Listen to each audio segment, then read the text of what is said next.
खुलुमबाय दिनैनि Bodoland इंखं television studio हलाव आं मलेन बसुमतारी दिनैनि गाहाय रादाबफोराव दं। सोरखारा दानसोरां नार्जारिनि नखरनो राङारि अनसुंथाइ होनांगौ होननानै दाबि खालामदों दिपेन बर'। हिमन्त बिश्व शर्मानि मेगना गाहाय मन्थ्रि आरो हादरगिरिनि मासियाव। CIDआ नकल टेट फोरोंगिरिनि हेंथायै चार्जशीट गथायबाय 40 दायनिगिरि। अनिमेश भुइआ बुथारनाय जाथायनि गुबुन सासेबाव दायनिगिरिखौ हमदों। एजाज पेटेलआ कुंबलेजों समान रेकर्ड सोरजिबाय। मोनद' थुनलाइयारि बान्थानि थाखाय बर' रेबग्रा जथुमा बिजाब बिदों। डक्टर रिता चौधुरीनो रणांगन सन्मान 2021 बान्था। दानिया फैदो आबुं रादाबाव।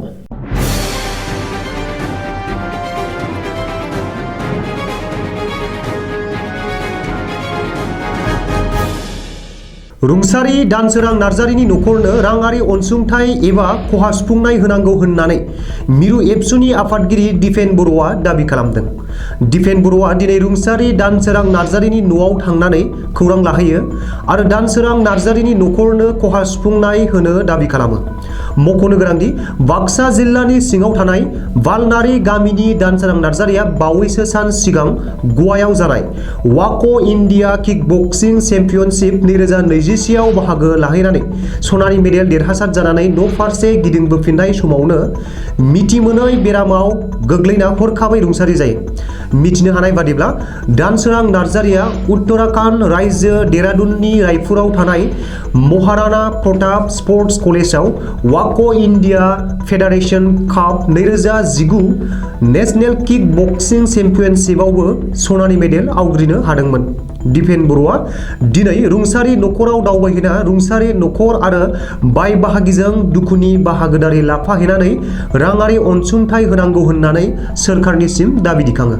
मख'नो गोनांदि नखरनि सोद्रोमाफोरजों लोगोसे ओनसोलनि रायजो राजाफोरा खावलायनाय बादियै एबसु आरो BTC सोरखारनि हेफाजाबाव दानसोरां नार्जारिनि गोथै सह'खौ जोनोम गामियाव लाबोगासिनो दं आरो दिनै बेलासियाव न'आव सफैगोन होननानैबो मिरु एबसुनि अफिसियेल फेसबुक पेजआव फोरमायदों। बेखौबो मख'नो नांगोनदि दानसोरां नार्जारिजों लोगोसे गवायाव जानाय वाक' इन्डिया किकबक्सिं चेम्पियनशिप 2021 आव बाहागो लाना ब्रन्ज मेडेल देरहानो हानाय सनितपुर जिल्लानि 1 नं गणेशगुरि हाग्राजुलि गामिनि राजु खेरखातारियाबो न'आव गिदिंबोफिननाय समाव लामा ससेयावनो हरखाबै मिथिमोनै गोब्राब बेरामजों गाग्लोबजादों। राजु खेरखातारिखौ बे समाव Karnataka institute of medical science हुबलीआव ट्रिटमेन्ट खालामगासिनो होननानै खौरां मोन्दों। बबेखानि बे जाथायखौ गोथौ दुखु मोननाय फोरमायनायजों लोगोसे बेनि सायाव नायबिजिरनांगौ होननानैबो एबसुनि आफादगिरि दिपेन बर'आ आसाम सोरखारनिसिम दाबि खालामदों। आसामनि गिबि मन्थ्रि डक्टर हिमन्त बिश्व शर्मानि मेगन एबा नोजोरा गाहाय मन्थ्रि आरो हादरगिरिनि मासियाव। बे बाथ्राखौ बुंदों AIUDF नि MLA रफिकुल इस्लामआ। मख'नो गोनांदि मोनसे खौरां बिजोंनि मोगा-मोगियाव गिबि मन्थ्रि डक्टर हिमन्त बिश्व शर्माया बुंदोंमोन दि भारत हादरा गासैबो हिन्दुफोरनि थाखाय उदां। भारतआ गासैबो हिन्दुफोरनि जोनोम हादर। बेजों लोगोसेनो कंग्रेसआसो भारतखौ सेकुलार एबा धोरोमारि उदां हादर होनना फोसावदोंमोन होननानै गिबि मन्थ्रि हिमन्त बिश्व शर्माया बुंथिदोंमोन। गिबि मन्थ्रि शर्मानि बे बानबुंथिनि उनावनो हादरनाङै फिनजाथाय होनायखौ नुनो मोन्दों। बबेखानि गिबि मन्थ्रिनि मेगना बे समाव गाहाय मन्थ्रि आरो हादरगिरिनि मासियाव होननानै बुंनायजों लोगोसे रफिकुल इस्लामआ बुंदोंदि BJPनि आखायाव भारत हादरनि संबिजिरा रैखाथि नङा। दिल्लीयाव गिबि मन्थ्रिनि बानबुंथियानो बेनि रोखा फोरमान होदों। हिमन्त बिश्व शर्माया गोदानै BJPआव हाबनायनि थाखाय भारतखौ हिन्दु हादर बुंदों होननानैबो रफिकुल इस्लामआ बुंदों। बबेखानि योगी आदित्यनाथआ गिबि मन्थ्रि जानायनि उनाव सानै हयै बाथ्रा बुङो। नाथाय हिमन्त बिश्व शर्माया साक्षी महाराज भाग्य ठाकुर चैत्यरंजन बादि बाथ्रा बुंनो लादों।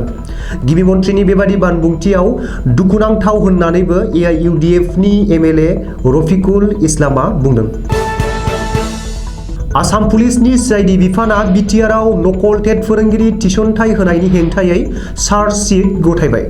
नकल टेट फोरोंगिरि थिसनथायनि हेंथायै 60 साननि गेजेरावनो CIDआ शुक्रबारखालि बिजिरसालियाव गावनि नायबिजिरनायनि चार्जशीट गथायबाय। CIDआ गथायनाय चार्जशीटआव सा 33 नकल टेट फोरोंगिरिफोरजों लोगोसे सा 40 सुबुंफोरा दायनिगिरि। मख'नो गोनांदि BTC खुंथाया फोरोंगिरि थिसनथाय होनायाव सा 33 सोद्रोमाफोरा नकल टेट सार्टिफिकेट लानानै आयेन बेरेखायै थिसनथाय लादोंमोन आरो बे जाथाया सोराङाव फैनायनि उनावनो रायजोनाङै बयखौबो सोमोनांहोदोंमोन। बबेखानि सा 33 नकल टेट फोरोंगिरिफोरजों लोगोसे गुबुन सा 7 दायनिगिरिफोरनि गेजेराव सासेया सोरखारि फरायसालिमानि प्रफेसार, साथामा सोरखारि मावफारिया आरो गुबुन साथामा दालाल होननानै CIDआ गावनि चार्जशीटआव रोखायै मख'दों। बेखौबो मख'नो गोनांदि गिबि मन्थ्रि डक्टर हेमन्त बिश्व शर्मानि बिथोन बादियैनो CIDआ 3 अक्ट'बरखालि रायजोआव नकल टेट फोरोंगिरि थिसननाय जाथायनि सायाव नायबिजिरनो जागायदोंमोन आरो CIDआ कामरुप रुरेल, चिरां, उदालगुरि, नगाव आरो हजाइ जिल्लायाव सिग्रोमनानै सा 33 नकल टेट फोरोंगिरिफोरजों लोगोसे गुबुन सा 7 दालालफोरखौ हमनो हादोंमोन। नकल टेट फोरोंगिरि थिसननाय केसजों लोब्बा लानानै हमजानाय गासैबो दायनिगिरिफोरा बे समाव जोबथेसालियावनो दं। जरहाट हानजायारि गाग्लोबनाय एबा आसु दैदेनगिरि अनिमेष भुइया बुथारनाय जाथायनि गुबुन सासेबाव दायनिगिरिखौ जरहाट पुलिसआ हमनो हादों। अनिमेष भुइया बुथारनाय जाथायखौ लोब्बा लाना प्रियांशु दास एबा तिलक मुंनि गुबुन सासेबाव दायनिगिरिखौ जरहाट पुलिसआ बरिगावनिफ्राय हमनो हादों। बेजों लोगोसे अनिमेष बुथारनाय जाथायखौ लाना सा 14 दायनिगिरिफोरखौ हमनो हाबाय। रिपर्ट बादिब्ला हानजायारि गाग्लोबनाय जाथायनि भिडिअ फुटेजखौ नायनानै प्रियांशु दासखौ हमदों।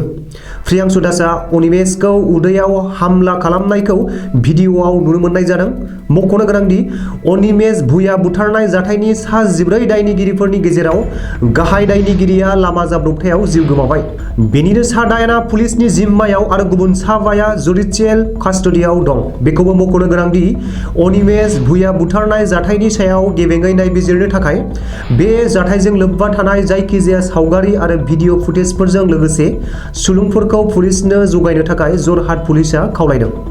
बेनि थाखाय जरहाट पुलिसआ फन नम्बर आरो इमेल आइडिबो जारि खालामदों।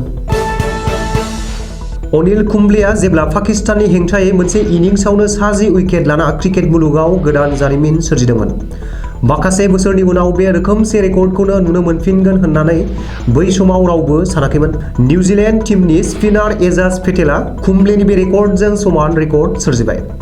मुम्बाइ वांखेड़े स्टेडियामाव सोलिगासिनो थानाय भारत निउजिलेन्ड टेस्ट मेचनि गिबि इनिंसआव सा 10 भारतारि बेट्समेनफोरखौ उइकेट लादों।